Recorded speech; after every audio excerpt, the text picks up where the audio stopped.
Every Addams Family enthusiast knows that the show Wednesday centers mostly around a school of outcasts, but even within Nevermore Academy, the outcast groups can be differentiated further because of their various powers. It goes without saying that the Addams Family has always been a little unusual, but Wednesday's powers in Season 1 and her time at a new school took that even further. Nevermore Academy is home to many species of outcasts, whose powers come in real handy during the show's murder mysteries. While the first season had already established the solid faction of outcasts within the school, the newest season introduced us to even more students and individuals with powers we haven't seen before. However, it's very clear why the outcasts don't stick around in the normie schools of Jericho, and it's definitely because each species' powers are simultaneously unpredictable, dangerous, and occasionally helpful, which is exactly why the students must learn to master their abilities at Nevermore. So, with the existing pool of outcasts gradually expanding, we think it's time to break down the different species and factions of outcasts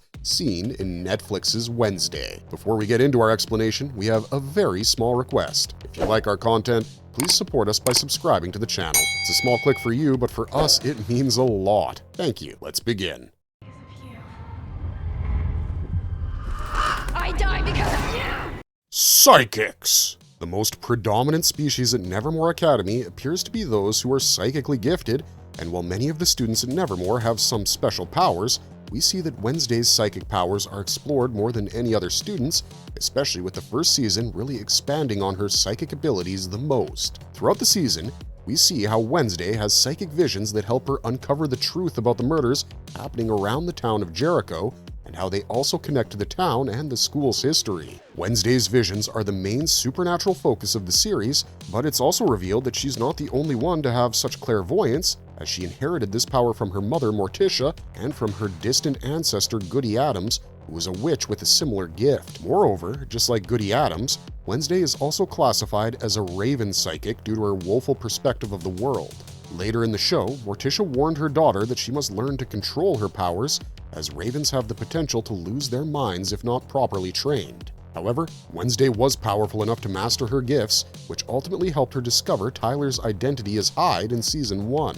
Unfortunately, during the final moments of Season 2's debut episode, Wednesday is struck by a vision when Enid touches her, and in this vision, Wednesday sees Enid's gravestone right before her ghost appears to blame Wednesday for her death. While she's in this trance, Wednesday collapses to the ground and has a violent seizure with black tears coming out of her eyes. Morticia later explains that the black tears were a sign of psychic exhaustion, and it only occurs when the user abuses their powers and uses them without adequate restraint. Morticia then demands that Wednesday give up Goody's book of spells and urges her to be patient and wait for her new spiritual guide. But Wednesday isn't the only psychic in town, because back in Season 1, we saw that Xavier Thorpe also possessed psychic powers, with certain other gifts which gave him the ability to animate his drawings, have dreams that foretold the future, and dream about Wednesday's monster attacking its victims. He demonstrates his powers to Wednesday by drawing a spider and animating it off the paper. Xavier's artistic and psychic abilities are also connected to his dreams, allowing him to see the Hyde in his dreams before anyone else catches sight of the monster. So far, Xavier is the only outcast audiences have seen with this ability, and his powers were passed down from his otherwise famous father, Vincent Thorpe, who was apparently Pugsley Addams' favorite psychic. In fact, in Season 2, it was Xavier's painting that alerted Wednesday about the lurking avian stalker, but that's not all. Because like the Book of Outcasts specifies in the show, a psychic's gifts can take many forms, ranging from communing with the dead, somnambulance, mind reading, and prophetic visions. These are just a few of the manifestations of a psychic's extraordinary gifts, and these abilities are often influenced by their emotions. Psychics with optimistic dispositions are called doves and tend to have positive visions, while those with cynical dispositions are ravens, who tend to have visions that are more melancholic. So, going by that logic, psychic communication is a fairly broad category, and it seems possible that different variations of it could exist within the world of Wednesday. If you remember, in Season 1, Eugene was shown to have the ability to psychically communicate with and influence bees, which really came in handy when he used insects to attack Marilyn Thornhill. But more recently, in Season 2, Eugene's talents may be expanding to other creatures. Under the same psychic wing, telekinesis has only been seen in a few episodes of Wednesday so far, but it's clearly a very cool power. Along with several of the other powers that fall into the psychic category, telekinesis was introduced early in Season 1 through the character of Rowan, who was confirmed to have the power to move things with his mind after he pushed Wednesday up against a tree to try to kill her. He also threw Xavier against a wall with his mind and pushed a gargoyle off a ledge in an attempt to kill Wednesday. Rowan was very powerful, but he was also very dangerous because he began to lose his mind after finding his mother's drawing. Without learning more about what it truly meant, he attacked Wednesday, but ultimately was killed by the Hyde.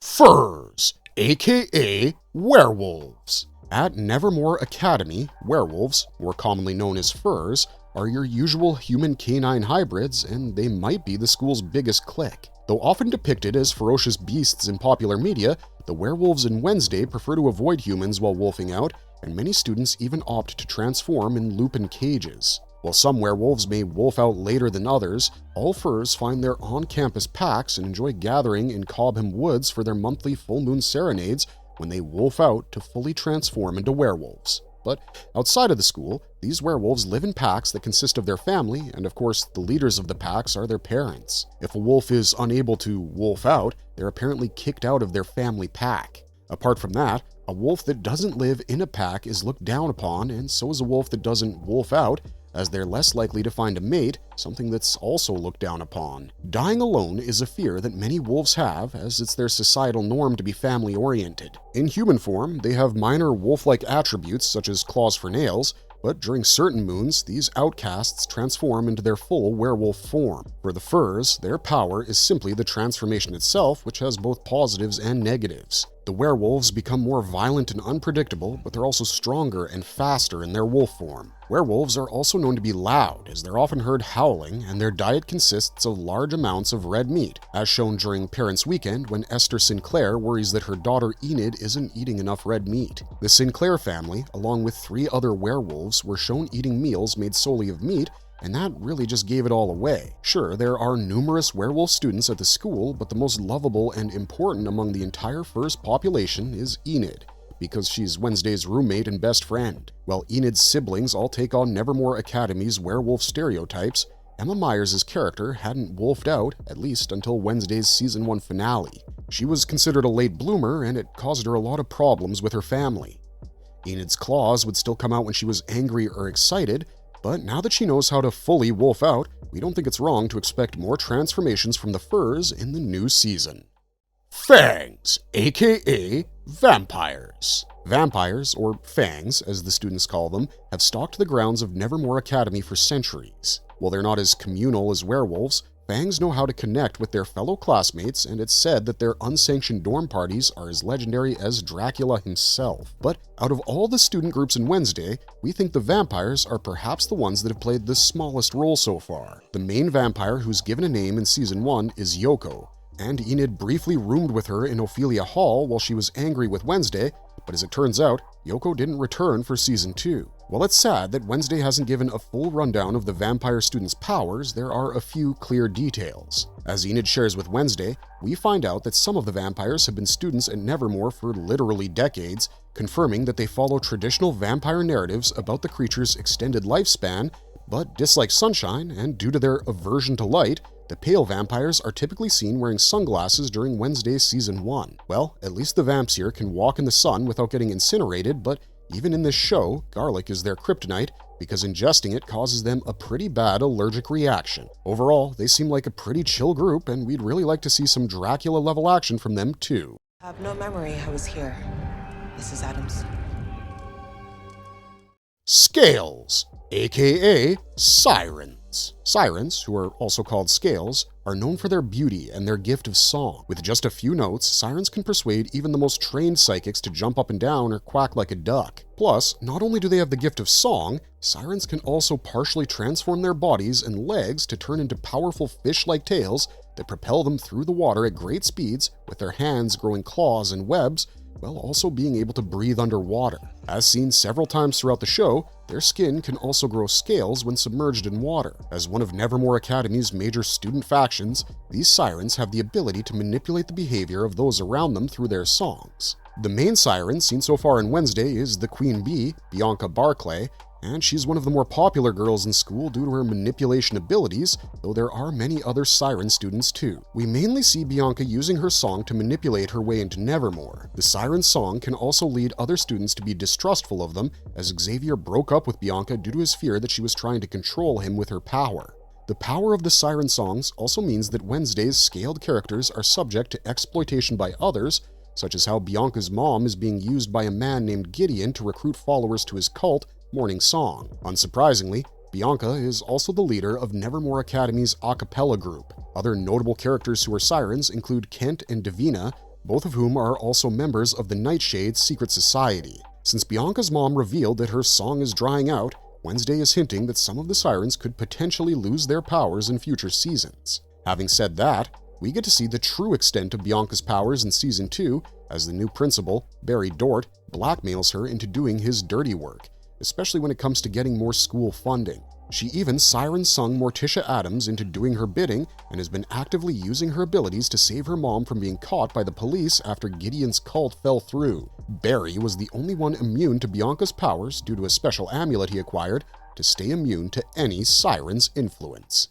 Stoners, aka Gorgons. Gorgons, also known as stoners, are gifted with the ability to petrify anybody who looks upon their head of snakes. In fact, Gorgons worry about stoning other outcasts by accident, but luckily their stoning is only temporary. Like the Sirens, the Gorgons' power is also heavily related to mythology, as they each have snakes on their heads instead of hair. They all resemble humans entirely, except for the presence of snakes instead of hair. When the snakes are directly looked at, the viewer is temporarily turned to stone, which is exactly why all Gorgons have been seen wearing turbans or beanies to avoid accidentally petrifying someone. The funny thing is, while Gorgons can turn an onlooker into stone, they're also unable to control who they stone and could end up stoning themselves by looking at their own reflection in a mirror. So, while the power to turn people into stone could be a good thing in certain situations, the Gorgons have to be very careful, as it could also cause them problems. In the show, Ajax is the primary Gorgon that the series focuses on, as he went on to help Wednesday save the school and was Enid's primary love interest in Season 1. Unfortunately, that changed after Enid wolfed out and started developing feelings for Bruno, thus leaving Ajax heartbroken and distraught by the end of Season 2, Part 1 of Wednesday. Shapeshifters. Shapeshifting is another confirmed supernatural power that Wednesday's outcasts possess. The only known shapeshifter we saw in Wednesday's Season 1 was the school's former principal, Larissa Weems. It was Wednesday herself who deduced that Principal Larissa Weems was a shapeshifter, as she transformed into Rowan in order to pretend that he survived his Hyde attack. Weems also shapeshifted into Judy Garland for the talent show back when she and Morticia were students at Nevermore Academy, with Gwendolyn Christie's character using her power for the very last time to morph into Tyler. After hearing Miss Thornhill confess her crimes, Weems transformed back into herself, but was almost immediately killed by Thornhill at the end of Season 1. However, in Season 2, for about 2 seconds, we get to see a shapeshifter as a Nevermore student who is friends with Wednesday's stalker, Agnes, shapeshifts into Donovan Galfin and unlocks the face recognition on his phone for Wednesday to find out the main clue behind what led to his murder. Despite their powers, shapeshifters aren't any stronger than normies and can die from relatively ordinary means, as former Principal Weems was killed after being poisoned by Nightshade. Faulkner describes Hydes as artists by nature, but equally vindictive in temperament. Hydes! Just like the story of Dr. Jekyll and Mr. Hyde, the Hydes of Wednesday are normal people most of the time, but transform and become rage-filled monsters. Just like werewolves, the Hyde's power is the transformation itself, as he becomes more powerful and violent, ultimately making it more of a curse. Because the Hyde could be anyone, Wednesday spent the majority of Season 1 attempting to uncover its identity, leading to the reveal that it was actually her love interest, Tyler, who turned out to be the Hyde in the season's ending. When Wednesday's Season 1 ending confirmed the identity of the monster that had been killing Nevermore students and Jericho residents, it is also revealed that the species was once found at Nevermore. Apparently, Tyler's mother had also been a Hyde when she was a student at the Academy 30 years ago. Wednesday's Season 1 implied that the condition of Tyler's mother became unpredictable and violent, leading Nevermore Academy to ban this species of outcast from the school in 1993. Since the Hyde was the main outcast villain of Wednesday's Season 1, the series really dug deep into the traits of this monster. It's frowned upon to unlock a Hyde, as a Hyde's agency and autonomy are taken away as they form strong bonds with their liberators, whom they see as their masters. Hydes are also seen as one of the most dangerous and powerful outcasts, as they are tall, have sharp teeth, and long, lethal claws that can easily tear through flesh. Moreover, when a Hyde is activated, they'll become a heinous and destructive monster, powerful enough to outmatch every other monster on Earth. But the first person to unlock a Hyde's true nature would make that Hyde their slave and would be capable of controlling the monster for the rest of their lives. The obvious literary reference here is to the book The Strange Case of Dr. Jekyll and Mr. Hyde, as the latter name is the evil and violent alter ego of the titular doctor, Dr. Jekyll. Wednesday reveals that Hydes are born of mutation and are known for being both artistic and vindictive. An outcast's Hyde is dormant until unleashed by a traumatic event or unlocked by a master through chemical inducement or hypnosis, with Tyler's Hyde in the show seemingly being unlocked both by his mother's traumatic death and Laurel Gates's chemicals. Initially, the show had indicated that Hydes were still largely mysterious, with no clear answer about whether they were mindless killers or conscious of their crimes. However, Season 2 kinda just flipped the script. While all this time we knew that a Hyde without its master was a lost cause, Tyler kills his own master and goes on an absolute rampage in his frenzy to get to Wednesday. Season 2, Part 1 ended with Wednesday severely wounded because of Tyler's attack after his Hyde transformation, so it's safe to say that he's set to play a rather big role as a villain by the season's end. There are many flavors of outcasts here, but the four main cliques are Fangs, Furs, Stoners. The Faceless Faction! So, faceless is a term used to refer to a type of outcast that has no features on their face, including no mouth, nose, or eyes. Nevermore Academy's faceless students hardly appear throughout Wednesday Season 1, though they are seen when Wednesday first arrives at the school, when Weems debriefs the students before Outreach Day, and later during Parents' Weekend. I think the closest we came to a faceless in Season 2 was Wednesday trying to rescue a faceless individual being experimented upon under the secret Lois program in the Outcast Mental Asylum. Since the faceless students seem to have a larger presence than other Nevermore Academy outcast species like Shapeshifters, it's curious that the show never introduced any of these supernatural teens as characters, or even confirmed what their species is called. All it's known about them is that they're pale with no eyes, nose, mouth, or discernible facial features, though like many of their classmates, the faceless students do seem to be based on mythological figures. As you already know, most of the species present at Nevermore Academy are inspired by creatures from real mythology, such as Sirens and Gorgons being pulled from Greek mythology. Likewise, Wednesday's faceless species closely aligns with a supernatural species from Japanese mythology called Nopera Bo, which roughly translates to faceless ghost. Since one of the only classic supernatural entities seeming to be missing from Nevermore was ghosts, Wednesday's faceless teens being the Addams Family universe's version of a Nopera Bo makes sense. In Japanese mythology, the Nopera Bo is part of a class of supernatural spirits that look human but have no face. They are generally thought to be harmless creatures aside from frightening humans, which typically happens when the Nopera Bo are encountered at quiet roads, inns, or shops. Some folklore tales about the supernatural species suggest that they take on the guise of humans with their backs turned to their targets, only revealing their true selves when turning around. It's also believed they can imitate the appearance of someone familiar to the victim, later wiping away their facial features to show their true form. However, Wednesday's faceless Nevermore students have yet to demonstrate any of these abilities. Maybe Part 2 of Season 2 will finally give the faceless more screen time. We certainly hope so.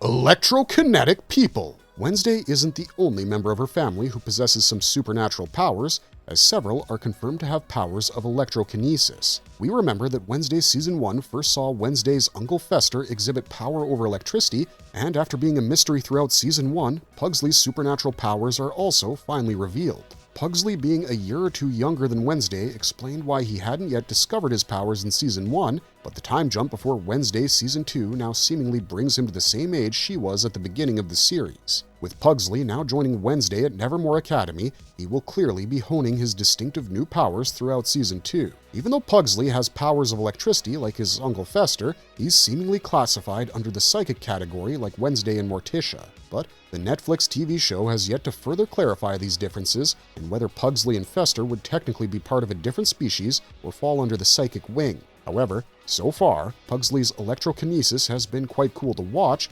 especially after he mistakenly uses his powers to reanimate a legendary dead Nevermore student buried at the Skull Tree. While Wednesday Season 2 has yet to officially reveal the zombie's real name, Pugsley fondly calls the zombified Nevermore teen Slurp. In fact, Pugsley even shocks the zombie every time he's being bad to keep him in line. We still don't know the true extent of Pugsley's powers as he's still in the learning phase, but by the looks of it, he just might have the potential to become as powerful as his Uncle Fester, if not more so.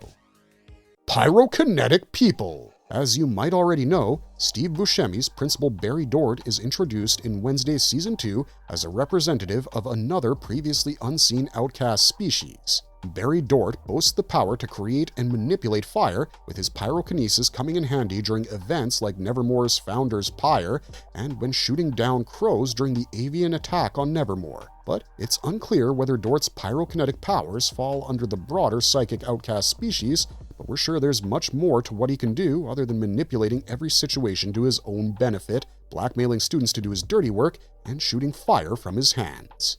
Avians. One of the most important new outcast species introduced in Wednesday's Season 2 is the avians. This type of outcast finally comes into play after Carl Bradbury and the former Jericho sheriff Donovan Galpin are murdered, with both of them being found with their eyes pecked out after being attacked by a murder of crows led by an ominous one-eyed crow. After noticing the overlap of the crows, Wednesday learns from Professor Orloff that Nevermore once housed students who could control birds, known as avians. However, the last time they had avians as Nevermore students was over a decade ago. Turns out that the Willow Hill psychiatrist Dr. Fairbairn's so-called assistant Judy is the avian who's been controlling the crows that killed the former policeman and have also been following Wednesday everywhere she went. The end of Season 2, Episode 4 explains that Judy, born as a normie, was the daughter of former Willow Hill chief psychiatrist and Nevermore science teacher Augustus Stonehurst, who extracted an outcast's power and gave the avian ability to his daughter. Since Professor Orloff notes that there has not been an avian at Nevermore in over 10 years, it can be assumed that the last avian student was the same outcast whose powers were extracted and given to Judy. Since Judy would use Nevermore's aviary as a child when her father taught there, she may have become acquainted with some of the avians during that time and continued to target them as candidates for Augustus's sinister Lois project, where they experimented with outcasts to transfer their abilities to normies. Da Vinci's. Perhaps the most intriguing new outcast species in Wednesday's Season 2 is the Da Vinci's. While Wednesday does not formally introduce any named characters within the Da Vinci group, they are referenced on several occasions. The Da Vinci's are still a fairly mysterious species, with their powers seemingly being a mix between telekinesis and heightened creativity. During the Founders Pyre event in Wednesday's Season 2, Episode 1, we see some Da Vinci students using their powers to levitate branches and form a pyre in the shape of a raven. Later on, their powers are even used to make the flaming raven fly. The new character from Season 2, Agnes, also notes that she blackmailed some Da Vinci students into helping her put numerous knives and weapons on the ceiling above where she held Enid and Bruno captive. It seems that the Da Vinci's powers include heightened intelligence, creativity, and a form of psychic telekinesis similar to Xavier's unique ability. Hopefully, Wednesday's Season 2 Part 2 will expand more on their powers. Moreover, based on what has been revealed about Wednesday's Season 2's avian villain backstory, it appears that Da Vinci's may be one of the most powerful outcast species at Nevermore. Judy explains that her normie father, Augustus Stonehurst, tried to turn himself into a Da Vinci, but his experiment failed because his body couldn't handle it. Based on that strain and Stonehurst prioritizing the Da Vinci species, their strengths seem to be even greater than we've seen so far. Invisible people. Wednesday's Season 2 also revealed that there's an outcast species with the power of invisibility at Nevermore Academy, and this type of outcast was represented by Evie Templeton's new character, Agnes DeMille, who turned out to be Wednesday Addams' stalker. Currently, their only known power is the ability to become invisible. However, unlike the titular character in H.G. Wells's The Invisible Man, the clothing worn by these outcasts also turns invisible while using their power. While Agnes often uses her invisibility around Nevermore, it's unclear whether there are other members of her outcast species at the school. I guess they'd be hard to spot. Ultimately, the introduction of an invisible outcast species at Nevermore becomes a major benefit for Wednesday Addams and her investigation into Galpin's murder, as Agnes is able to use her invisibility powers to spy on others and find objects and information that Wednesday can't obtain on her own. However, her powers also lead to some of Wednesday's Season 2's creepiest moments, such as Agnes suddenly revealing she's secretly been in the room all along, especially during times that Wednesday is seen having private conversations with Enid.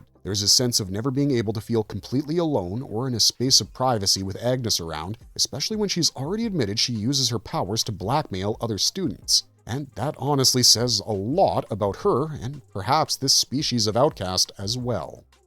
Preserved heads! Honestly, we don't know what else to call this guy, but certainly he has to belong to some species, right? One of Wednesday's most mysterious new students at Nevermore Academy pertains to Christopher Lloyd's Professor Orloff. The Nevermore science teacher simply exists as an animated head preserved in a jar, and nobody knows why, as it's still entirely unclear what happened to the rest of Orloff's body, how he became animated despite being a severed head, and whether he has any additional abilities. Although we do know he's one of the oldest faculty members at Nevermore and is pretty much your go-to man in case you need any decades-old information about the school. While Orloff's glass jar immunizes him from the Sirens and their songs, he can still, unfortunately, be petrified by the Gorgons. Marvelous verdict! Well, that's our list of every species of outcast within Nevermore Academy. We know some of you will come at us for not categorizing Slurp the Zombie on this list, but really, how are we going to do that? How can the undead be classified as a species in this context? Let us know your thoughts and theories, especially pertaining to Slurp, in the comment box down below, and if you like this content, don't forget to leave a like and subscribe to us if you haven't already. Otherwise, thanks for watching, stay safe out there, and have a marvelous day.